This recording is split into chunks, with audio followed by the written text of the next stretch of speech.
يوسف، استنى أنا عايزاك. نعم يا مس مريم. مالك كنت سرحان طول الحصة ومش بتجاوب؟ في حاجة مضايقاك؟ بصراحة في إيه؟ أنا ما عنديش لعب زي صحابي. ما عندكش لعب خالص يعني؟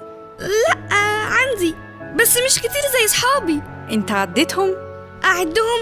لأ طبعا، عمري ما فكرت أعدهم. طيب إيه رأيك تروح تعدهم وتكتب اسم كل لعبة؟ يمكن تكتشف ألعاب مركونة بقالها وقت ومش بتلعب بيها. بس أنا ما عنديش عجلة زي صحابي. فهماك يا يوسف، بس معقول لعبة واحدة بس مش عندك خليتك تحس إن ما عندكش لعب خالص؟ يعني إيه؟ يعني عادة إحنا بنبص على الحاجة اللي مش عندنا بس عند حد تاني، علشان كده طلبت منك تشوف اللعب اللي عندك قد إيه. ماشي، هجرب. لو عجبك الفيديو اشترك في القناة ودوس لايك علشان يوصلك كل جديد.